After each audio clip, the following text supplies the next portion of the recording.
So we're on the front of the chassis, and what I've done is I've measured, it's 3-inch tube, a 3-inch box, so I've measured 2 inches up and 12 inches along and drawn a line. And what I'm going to do, I'm going to cut along that line there with a grinder, and I'm going to cut along just below the radius on that there to the end. I'm going to do that on both sides and on both legs and chassis rails, and then what that gives me is a nice little slope with a rounded edge when it's welded, hammered back down, welded back up. Give me a nice rake and a finished edge on the front of the chassis just to finish it off. So I'm doing all this, and the holes in it down here. It's a hole I drilled yesterday. I burnt the hole saw out on the inside, so I'm waiting for another hole saw to turn up and I can finish that side off. And I'm doing all this before I weld the chassis, because it's a lot easier in this state to do it. Right, so I'm outside in the garden, hate sparks. I've cut those 2 slithers out there. This here, not too hot, and then I'm going to put that down there and clamp it down. That'll give us a nice bend on the end of the chassis rail with a nice finished edge on top, and these springs will go underneath there. So I'm going to attempt first motor startup. We've filled up the oil. It takes 0.6 of a litre of 1030. So we've got the oil level correct. We've pulled the cord 10 times to get the oil circulated around the head and everywhere, so it's not a dry start. We're going to turn the fuel on there. We're going to, I think the choke's on that way. The throttle here off is full throttle and turtle and hare. So we give it a third, it said in the instructions. Going to turn the ignition to on, and let's see how many pulls it gets. I'll just put you over here out the way. Okay, comfy there. Let's have a go. Fuel's turned on, the carb should have filled up. Choke's on full. Bang me over on the door.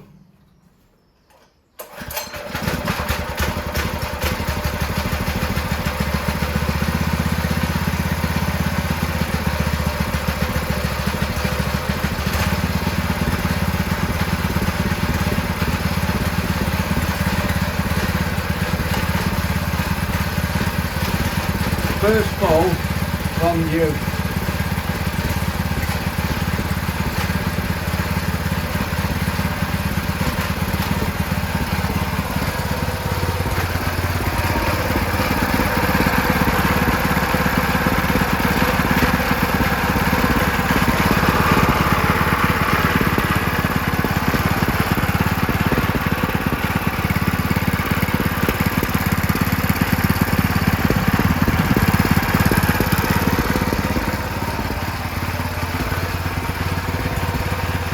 That one in for about 15 minutes. It's only got a litre of fuel in it, and just to give it a little bit of running in, I'll tick over.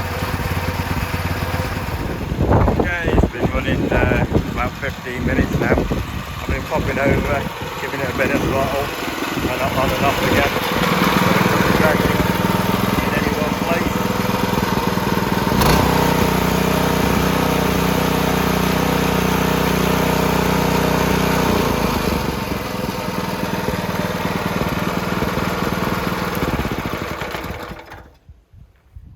There we go, silence. No leaks, no excess vibration, good throttle response. Started on the first pull. What I'm going to do is let it cool down, and then I'm going to dropped the oil, so any debris that was in the engine from the build is hopefully flushed out, and I'll put fresh oil in just to keep everything nice and clean. So yesterday I explained I'd cut notches out of these here. So what I've done today is I've tapped the end here, clamped it down lightly. Now when you cut this, because it's made from a flat piece that's bent around and then seam welded, you can see the stain on the bottom edge from where the seam weld is on this type of box section. So when you cut it, the two ends pinch together, and this side here pinches together. So what I've got my bit of wood, my pokey stick, and I can put that in there, and I can either twist it like that to line it up, or I can see how far down I want to go.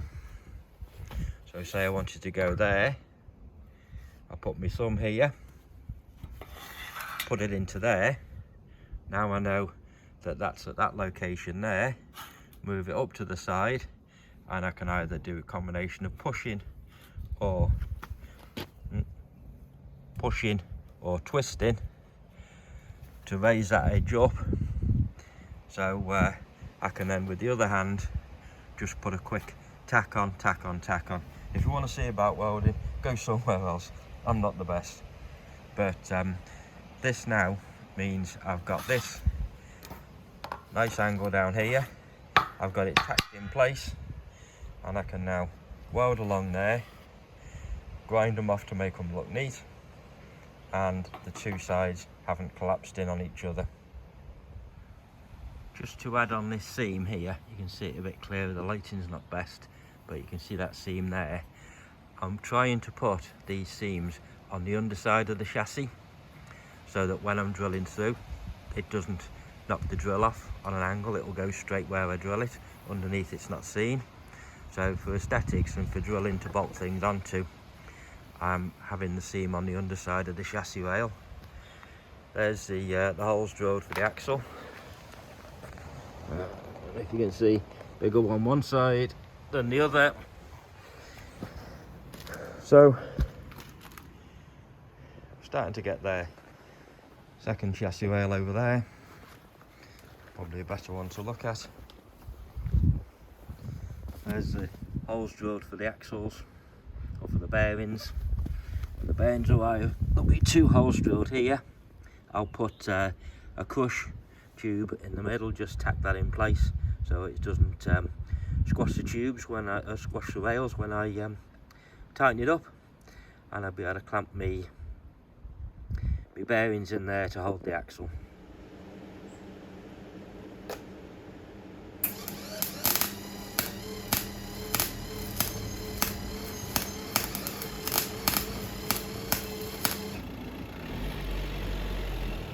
Well, that managed to turn up. It's delivery day.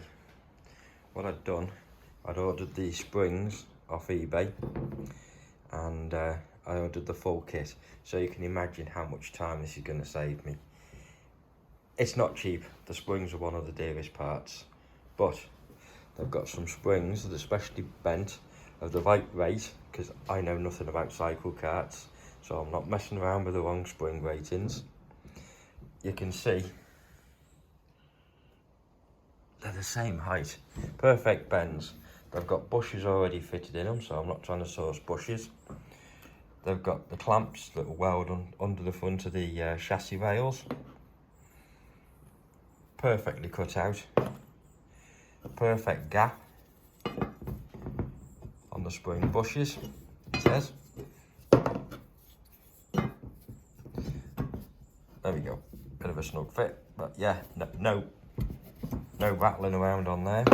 You've got the hangers.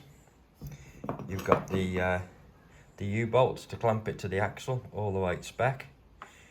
You've got the